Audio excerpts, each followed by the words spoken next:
वन्दे ब्रह्मपुराधिपं श्रीसहजानन्दं च मूलाक्षरम्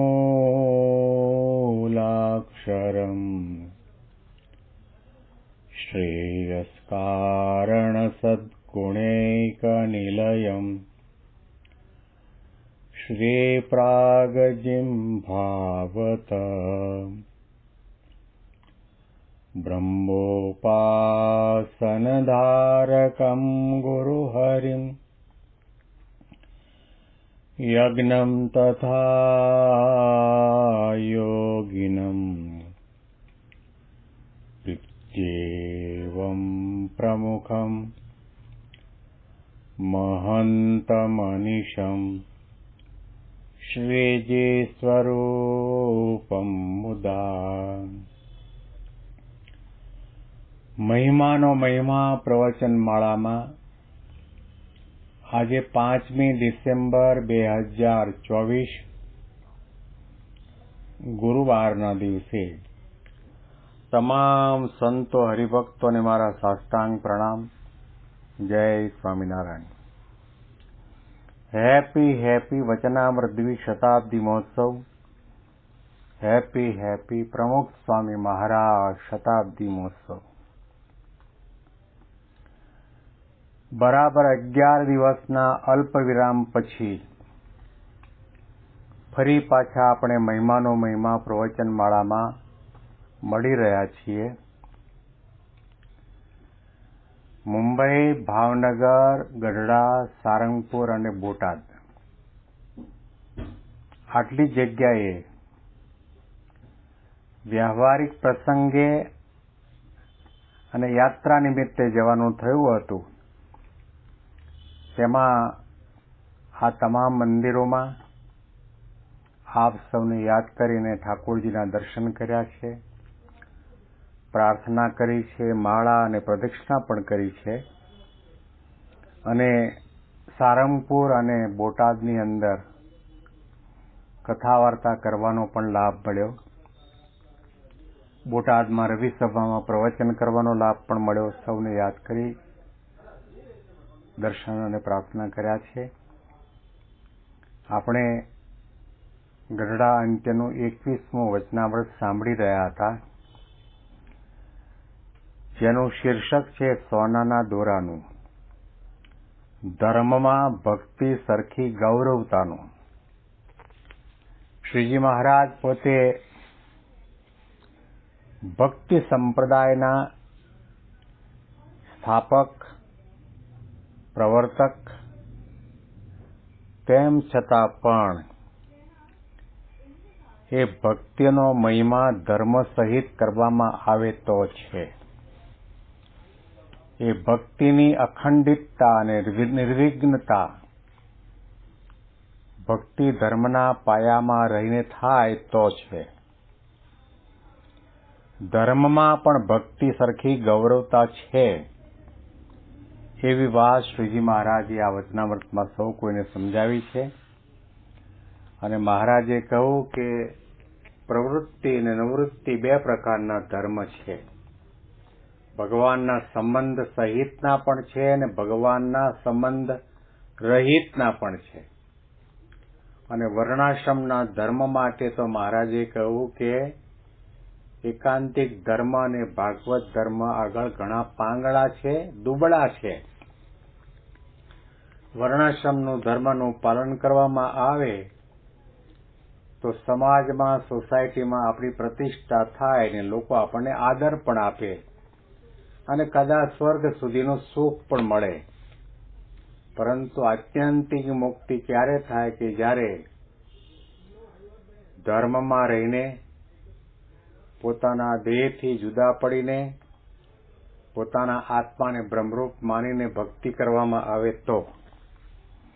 અને શ્રીજી મહારાજ પોતે પોતાનો મત પણ બતાવે છે, સ્વભાવ, રસ, રુચિ પણ બતાવે છે.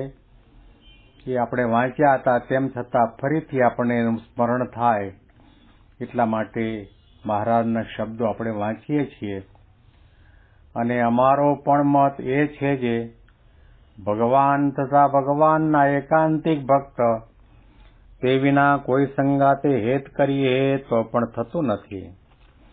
અને અમને એમ જણાય કે જડભર સુખદેવ, દત્તાત્રેય, ઋષભદેવ ભગવાન એના સરખો અમારા જીવનો ઢાળો છે. માટે અમને પણ વન, પર્વત અને જંગલ એમાં જ રહેવું ગમે છે, પણ મોટા મોટા શહેર, પાટણ હોય એમાં રહેવું ગમતું નથી. એવો અમારો સહજ સ્વભાવ છે. તો પણ ભગવાન તથા ભગવાનના ભક્તને અર્થે લાખો માણસના ભીડામાં રહીએ છીએ. તો પણ અમારે જેવું વનમાં રહીએ અને નિર્બંધ રહેવાય તેવું જ રહેવાય છે. મહારાજ પોતાનો સહજ સ્વભાવ બતાવે છે, રસરૂચિ બતાવે છે કે આજે અમે આ લાખો માણસના ભીડાની વચ્ચે રહીએ છીએ, ઉત્સવ સમય કરીએ છીએ અને ભક્તોના મનોરથ પૂર્ણ કરવા માટે એમના જેવા થઈએ છીએ, પરંતુ અમને કોઈ જાતનું બંધન થતું નથી. મહારાજ પોતે ધરમપુરના કુશળ કુંવરબા રાણી એમના પ્રેમ ભર્યા આમંત્રણને માન આપીને સંતો હરિભક્તો સાથે ધરમપુર પધાર્યા. કુશળ કુંવરબા રાણી તો અક્ષરધામના મુક્ત. પ્રેમ લક્ષણા ભક્તિ કોને કહેવાય, પ્રગટની ભક્તિ કોને કહેવાય, પ્રગટમાં પ્રીતિ કોને કહેવાય, તો કુશળ કુંવરબા રાણીનું આખ્યાન વાંચવું, સાંભળવું અને વિચારવું જોઈએ. મહારાજ પધાર્યા, આગતા સ્વાગતા કરવામાં આવી, પંચાંગ પ્રણામ કર્યા અને મહારાજને બે હાથ જોડીને રાણીબા સાહેબે કહ્યું કે મહારાજ, આ ધરમપુર રાજ્ય તમારું, હું તમારા ચરણમાં ભેટ ધરું છું. મહારાજને મુગટ પણ પહેરાવ્યો.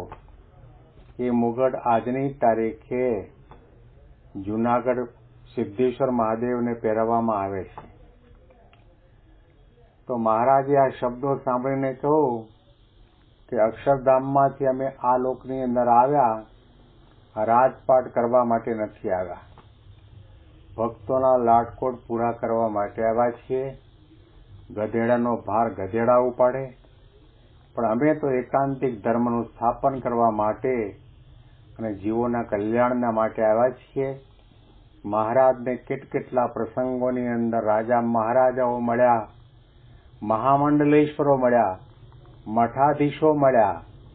એમણે પણ ઘણી મોટી ઓફર મહારાજને આપી અને કહ્યું કે અમારી કુંવરી સાથે લગ્ન કરો, તમારું આ રાજ્ય તમારું, આ ધન સંપત્તિ પણ તમારા, આ મઠ પણ તમારો, આશ્રમ પણ તમારો.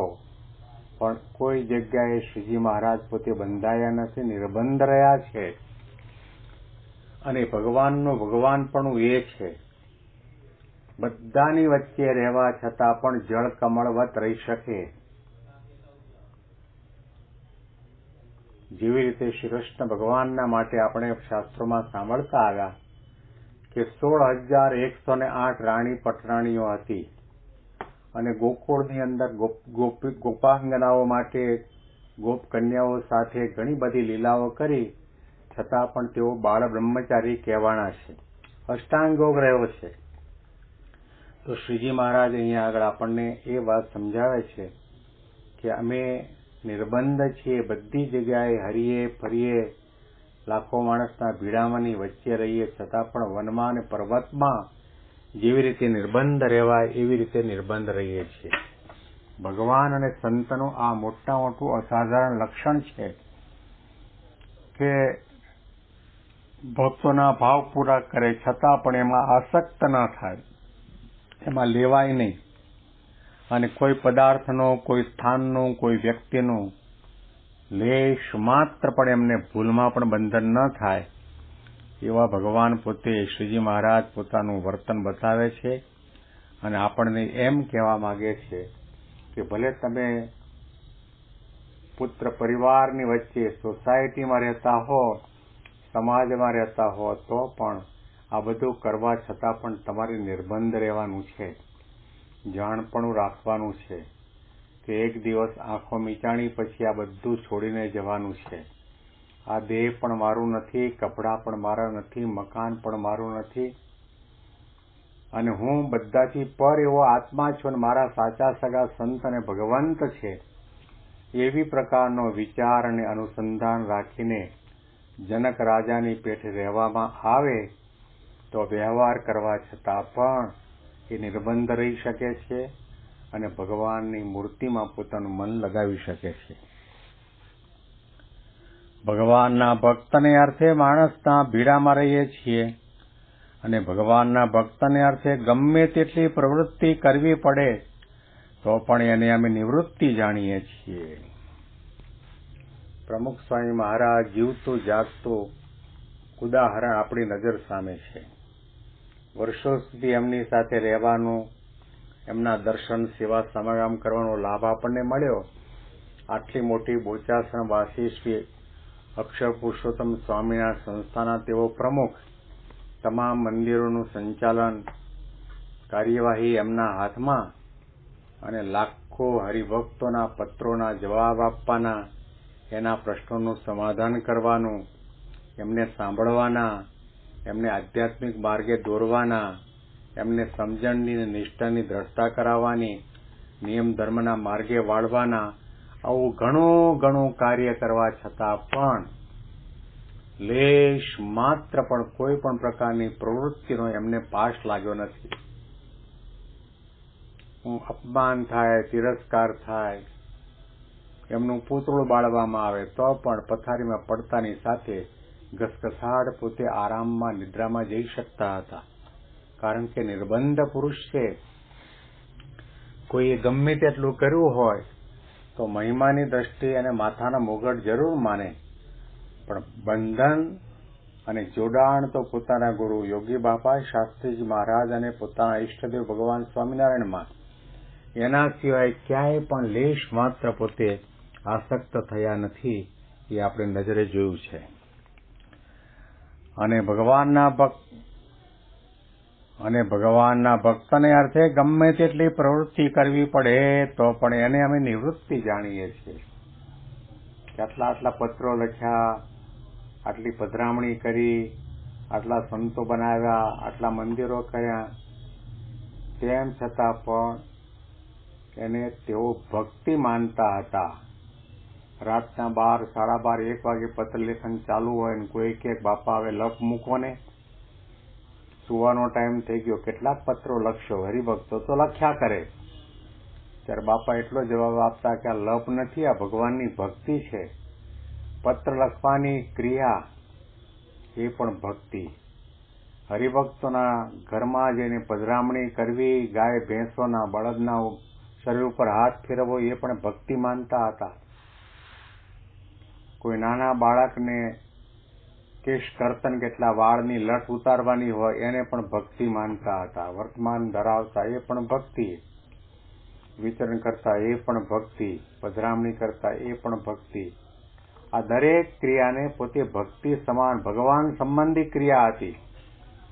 પોતાના ગુરુ અને પોતાના ઈષ્ટદેવને રાજી કરવા માટે જ દેહભાવથી પર થઈને અનાસક્ત ભાવે, નિષ્કામ ભાવે સેવા ભક્તિ વિતરણ બધું કર્યું છે. તો શ્રીજી મહારાજ પોતે આપણને કહે છે કે આવી રીતે ગમે તેટલી પ્રવૃત્તિ કરીએ તેમ છતાં પણ એને નિવૃત્તિ જાણીએ છીએ. અને ભગવાનનો જે ભક્ત હોય અને તે ગમે તેટલા વાંકમાં આવ્યો હોય તો પણ અમારે તેનો અવગુણ આવતો નથી. આ એક અતિશય વિશિષ્ટ અસાધારણ લક્ષણ સંત ભગવંતનું રહ્યું છે. કોઈ સંત હરિભક્ત ગમે તેટલા વાંકમાં આવ્યો હોય તો પણ મહારાજ કે અમને એનો અવગુણ આવતો નથી. પ્રમુખ સ્વામી મહારાજના મુખે ઘણી વખત સાંભળ્યું છે કે અમે કોઈના અવગુણના ચોપડા રાખતા જ નથી. કોઈ પણ નાના મોટા બાળકે, યુવાને, કિશોરે નાની મોટી સેવા ભક્તિ કરી હોય એના સામું જ એમની નજર, એમનામાં જે ગુણ છે એ ગુણ જ એમને દેખાય, અવગુણ સામું નજર કરી જ નથી. અને જો અવગુણ સામે નજર કરે તો આપણો એમની સાથે કોઈ પણ પ્રકારનો મેળાપ થઈ શકે નહીં. એમના ચરણનો સ્પર્શ કરવાનો આપણને લાભ પણ ન મળે. આપણા અભાવ, અવગુણ, અરુચિ, દોષ, સ્વભાવ, પ્રકૃતિ જોયા સિવાય આપણને પોતાના શરણમાં લીધા છે. એ સંતનું સંતપણું, ભગવાનનું ભગવાનપણું છે. તો આ બધા ગુણો છે ભગવાન અને સંતના છે કે પોતાના રસ રુચિ બતાવીને આપણને એમ પણ કહેવા માંગે છે કે સત્સંગની અંદર બધાય માંદાની હોસ્પિટલમાં જેવી રીતે બધા બીમાર આવે એમાં બ્રહ્મરૂપ થવાની હોસ્પિટલ છે. એની અંદર બધાય કોઈ કામી હોય, ક્રોધી હોય, લોભી હોય, લંપટ હોય, દેહાભિમાની હોય, ઈર્ષાળુ હોય, સ્વભાવ પ્રકૃતિ હોય, આવા ઘણા પ્રકારના બીમારના રોગ લઈને આવ્યા હોય. પણ આપણે એની સામે નજર કરીએ છીએ, પણ વિચાર કરીએ કે આ બધા હોસ્પિટલમાં દાખલ થયા છે એ બધા બીમાર છે. હું પણ બીમાર છું. એ બધાએ બીમારીમાંથી મુક્ત થવા માટે આવ્યા છે. મારે પણ મારી બીમારી દૂર કઈ રીતે થાય અને ભગવાન સ્વામિનારાયણની માળાના મણકામાં મારો નંબર કઈ રીતે લાગે એનો વિચાર કરવાનો છે. મહારાજે કે કોઈના અવગુણ અમે દેખાતા નથી, અવગુણને જોતા જ નથી. તો ગુણગ્રાહક દ્રષ્ટિની વાત પણ મહારાજ હંમેશા માટે કરતા કે વિવેકી હોય એને હંમેશા પોતાના અવગુણ દેખાય અને દરેકની અંદરથી ગુણ ગ્રહણ કરે. અને વિવેકી હોય તે દિવસે દિવસે સત્સંગની અંદર આગળ વધતો જાય છે અને સંત અને ભગવંતનો રાજીપો પ્રાપ્ત કરી શકતો હોય છે. આવી રીતે અદભુત વાત મહારાજા સંતો પરમહંસોની આગળ કરી રહ્યા છે. વિશેષ મહિમાની વાતો આપણે આવતીકાલના પ્રવચનમાં આ વચનામૃતના માધ્યમથી સાંભળીશું. તમામ સંતો હરિભક્તોને મારા સાષ્ટાંગ પ્રણામ. જય સ્વામિનારાયણ.